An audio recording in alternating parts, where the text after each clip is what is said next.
Brussels is poised to approve a requested extension to the grace period on chilled meats as part of the Northern Ireland Protocol. The post-Brexit trading arrangements have kept Northern Ireland in the EU single market and customs union despite the UK's departure from the bloc, leading to checks on certain goods coming from the rest of the UK. But this has led to tensions from unionist politicians at Stormont who say the protocol, implemented as part of the withdrawal agreement, creates a border in the Irish Sea.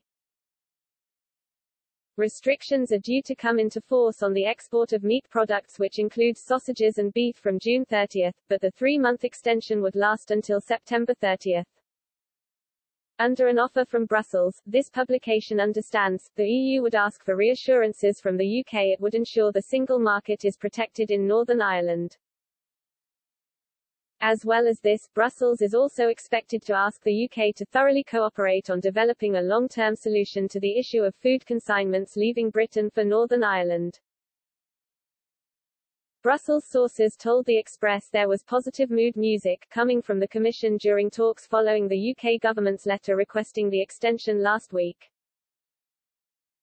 EU Commission Vice President Maros Šefčovič also addressed EU member state diplomats during a meeting today.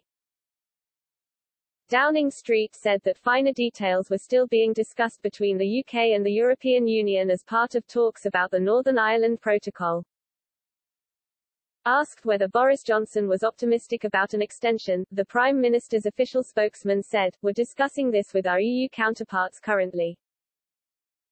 There is no further update and that work is ongoing. We do want to find a solution." The Number 10 spokesman said the government had not received a response as yet to its letter requesting a continuation of the grace period. But a UK government source added, "We are very confident the EU will cave and accept our request." Addressing MPs on the Foreign Affairs Select Committee, Lord Frost said, "We have put in our proposal to extend the grace period on chilled meats which expires very soon and I know both sides are thinking very actively about that.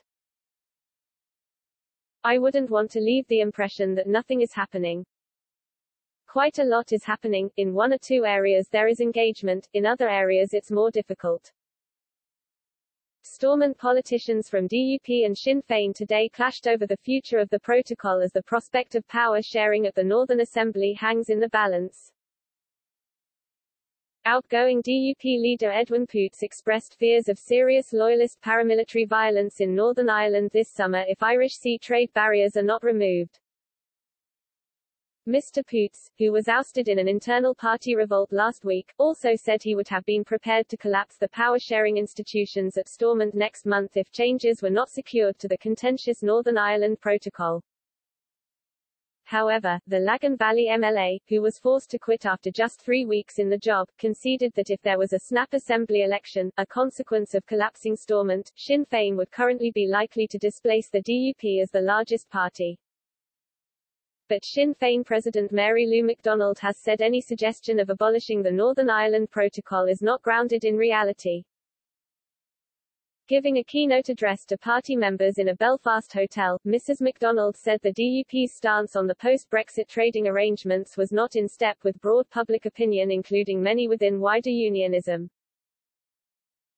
Brexit and Brexiteers sought to isolate the North from the rest of Europe against the democratic wishes of a majority of the people, she said. The DUP will be making another political error if they seek to endanger the political stability of the institutions over the consequences of the outworking of their Brexit policy. It comes as peers on the UK House of Lords Subcommittee on the Protocol on Ireland met Irish politicians on the Oireachtas EU Affairs Committee. The committee examined the impact of the protocol during a crunch evidence session today. Lord J of Ulman colleagues, Lord Kane, Baroness Gowdy, Lord Hayne, Baroness O'Lone and Baroness Ritchie of Downpatrick attended the meeting.